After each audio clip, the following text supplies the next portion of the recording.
반갑습니다. 고척교회 성도 여러분, 위두유 가정예배 5월 셋째 주 시간입니다. 우리 다 함께 찬송가 304장 찬송 부르시면서 함께 예배로 나아가겠습니다. 304장 그 크신 하나님의 사랑 찬송하겠습니다.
오늘 함께 나눌 하나님의 말씀은 요한일서 4장 7절로부터 12절의 말씀입니다. 요한일서 4장 7절에서부터 12절의 말씀을 저와 여러분이 한 절씩 교독하도록 하겠습니다. 한 절씩 교독하겠습니다. 사랑하는 자들아, 우리가 서로 사랑하자. 사랑은 하나님께 속한 것이니 사랑하는 자마다 하나님으로부터 나서 하나님을 알고 사랑하지 아니하는 자는 하나님을 알지 못하나니 이는 하나님은 사랑이심이라.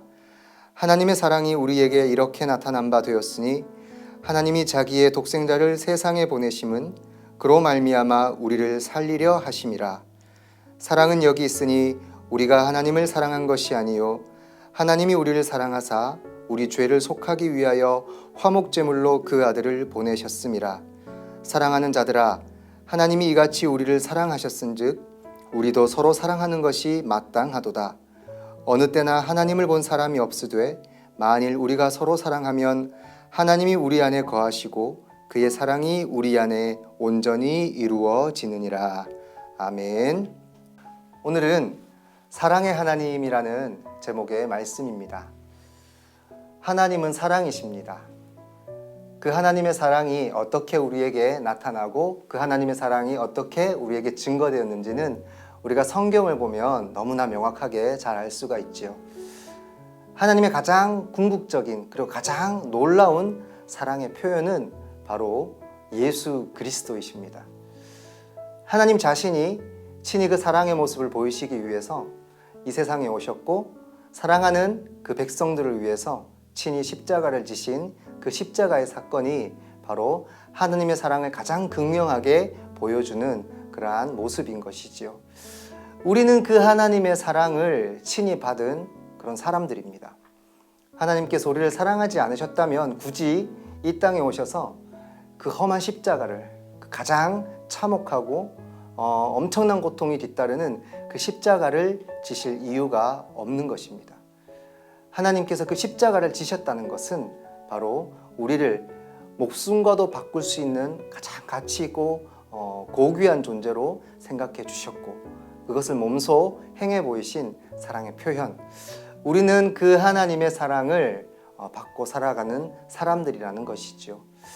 그러면 그 하나님의 사랑을 우리가 받을 때에 과연 우리가 하나님의 사랑을 받을 만한 자격이나 그럴 가치가 있는 사람들인가? 여러분, 우리에게는 그런 가치가 없습니다.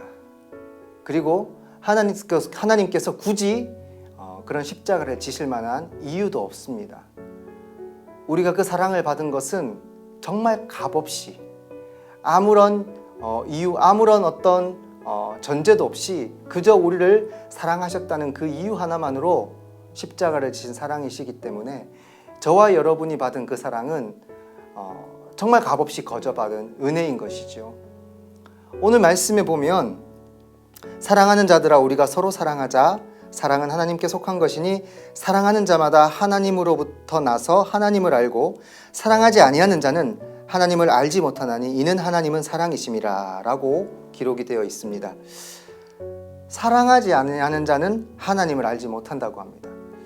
왜냐하면 하나님이 사랑이시기 때문에 하나님이 그 사랑이 우리가 그 하나님을 알지 못한다는 것은 그 사랑 자체를 깨닫지 못하고 살아가고 있다는 것이죠.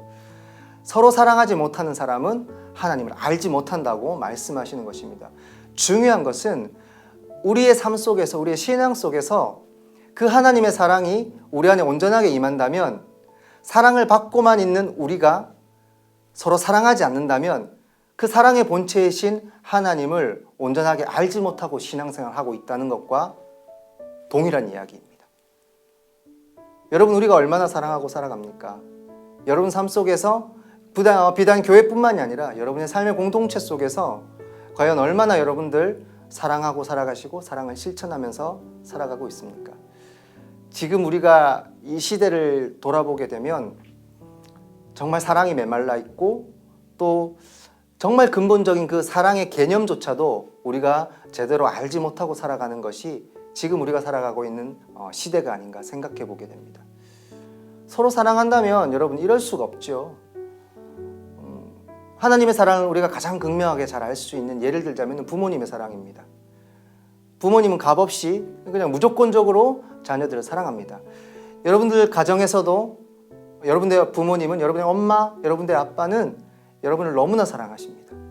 아무런 이유, 조건, 내 자녀라는 이유만으로 무조건적인 사랑을 베푸는 그 부모님. 그러나 여러분 요즘 한번 뉴스를 보세요. 심심치 않게 들려옵니다.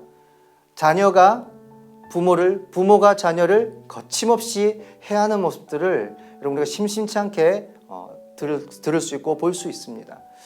과연 사랑이 있는 걸까요? 그 가정 안에 정말 사랑이 존재하고 있는 것일까요?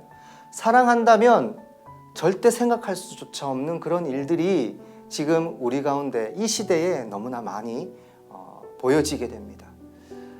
여러분 지금 이 시대가 사랑을 회복해야 할 가장 절박한 시대가 아닌가 생각해 보게 됩니다. 부모가 자녀를 아무런 그런 양심의 가책 없이 위해를 가하고 심지어는 죽이기까지 하는 그런 모습들을 바라보게 될 때에 정말 하나님의 사랑이 어디에 있는 것인가? 여러분, 교회 공동체도 마찬가지입니다. 우리가 속해 있는 우리 고척교회 공동체 안에서 정말 우리가 서로 사랑하며 서로 위하며 하나님의 사랑 안에서 그런 사역을 감당하고 있다고 여러분 자신 있게 말할 수 있을까요?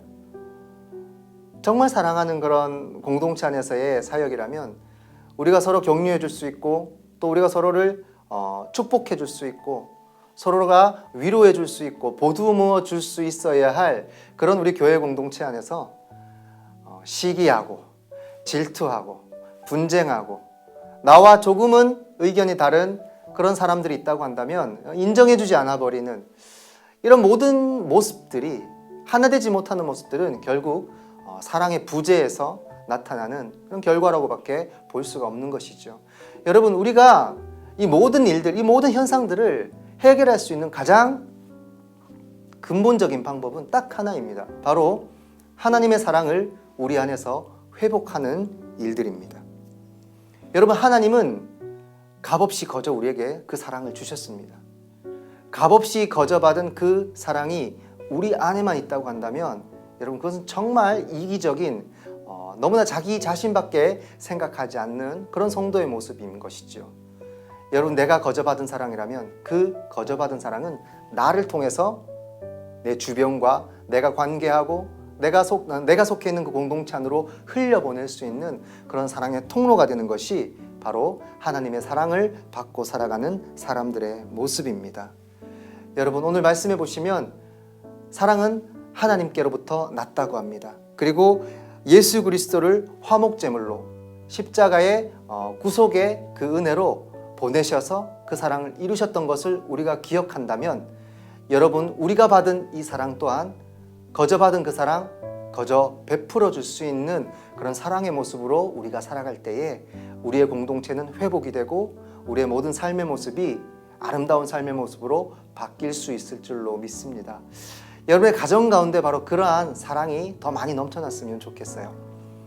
우리 부모님이 자녀를 사랑하는 만큼 우리 자녀도 부모님을 사랑하고 공경할 수 있는 마음, 하나님의 사랑을 여러분 우리 엄마 아빠 우리 부모님을 통해서 알 수 있습니다. 그냥 내가 아들이고 내가 딸이라는 이유만으로 엄마 아빠가 나에게 해주시는 그런 수많은 은혜들이 바로 하나님이 값없이 거저 우리에게 주시는 은혜의 모형이거든요. 여러분, 여러분의 가정 안에서 그런 사랑의 하나님이 늘 함께 하시고 그 거저받은 사랑이 여러분의 가정에서 넘쳐나고 여러분 가정뿐만이 아니라 여러분들이 속해 있는 교회 공동체 또 여러분의 세상 속에서의 모든 관계 속에 살아가는 그런 공동체 속에서 여러분을 통해서 그 하나님의 사랑이 예수 그리스도의 사랑이 흘러 넘쳐나서 바로 여러분을 통해서 하나님을 보게 되고 여러분의 그 사랑의 모습을 통해서 예수님의 사랑을 많은 사람들에게 전하면서 그렇게 아름다운 모습으로 살아갈 수 있는 귀한 우리 고척교회 성도 여러분들의 가정이 되기를 소망합니다. 우리 공동 질문을 하나 던져보겠습니다. 여러분, 최근에 그 거저받은 하나님의 사랑을 여러분들 깊이 경험해 보신 적이 있으십니까? 하나님이 먼저 우리를 사랑하셨다라는 그 말씀이 여러분들에게 과연 어떤 의미가 있을까요? 하나님은 여러분을 그냥 사랑하셨습니다. 그래서 그냥 십자가를 지신 겁니다. 그 거저받은 사랑이 여러분의 삶 속에서 어떻게 나타났는지 한번 경험해 본 적이 있다면은 여러분 깊이 한번 묵상해 보시고 그 사랑을 다시 한번 여러분들 마음 가운데 새길 수 있는 그런 시간이 되었으면 좋겠습니다. 우리 이 시간 함께 우리 기도하면 좋겠습니다. 여러분 매일 묵상 자료에 나와 있는 기도문이 있죠. 함께 우리 기도문을 낭독하면서 오늘 말씀을 생각하면서 기도했으면 좋겠습니다. 우리 함께 기도하도록 하겠습니다. 사랑의 하나님, 사랑받을 아무런 자격도 조건도 없지만 우리를 먼저 사랑해 주시니 감사합니다. 받은 사랑과 은혜에 감사하며 나도 다른 사람을 사랑하며 살게 도와주세요. 예수님의 이름으로 기도합니다. 아멘. 우리 함께 실천해야 할 이번 주 실천 과제입니다. 우리 실천 과제를 한번 읽어볼게요. 하루 한 번 이상 가족끼리 얼굴을 마주보고 하나님께 받은 사랑으로 당신을 사랑합니다. 이렇게 사랑을 고백했으면 좋겠습니다. 여러분 이 시간 먼저 한번 이 멘트, 우리 사랑의 멘트를 서로 나누시고 지금 이 시간 나누시고 한 주간 우리 매일매일 여러분들 모여서 그렇게 식사 자리도 좋고 함께 모였을 때에 꼭 한번 하루에 한 번씩 이 멘트를 사랑의 멘트를 한번 우리 엄마 아빠에게 우리 자녀들에게 사랑의 마음을 한번 날려주시면 좋겠습니다. 지금 한번 해볼까요? 같이 함께 해보겠습니다. 하나님께 받은 사랑으로 당신을 사랑합니다. 네, 그런 사랑의 고백이 우리 여러분들의 가정 가운데 넘쳐나기를 축복합니다. 우리 암송 구절을 우리 다 같이 한번 두 번 암송하면서 한번 마치도록 하겠습니다. 우리 요한일서 4장 10절입니다. 2주의 암송 말씀 요한일서 4장 10절 말씀 우리 두 번 함께 낭독하고 마치도록 하겠습니다. 함께 낭독하겠습니다. 사랑은 여기 있으니 우리가 하나님을 사랑한 것이 아니요 하나님이 우리를 사랑하사 우리 죄를 속하기 위하여 화목제물로 그 아들을 보내셨음이라. 한 번 더 읽겠습니다. 사랑은 여기 있으니 우리가 하나님을 사랑한 것이 아니요 하나님이 우리를 사랑하사 우리 죄를 속하기 위하여 화목제물로 그 아들을 보내셨음이라. 아멘. 감사합니다. 5월 셋째 주 이 한 주도 하나님의 은혜 안에서 여러분들의 가정 가운데에 큰 하나님의 사랑하심이 늘 나타나며 여러분들의 삶의 자리에서도 크신 하나님의 사랑이 늘 경험되어지는 귀한 한 주가 되시기를 축복합니다. 감사합니다.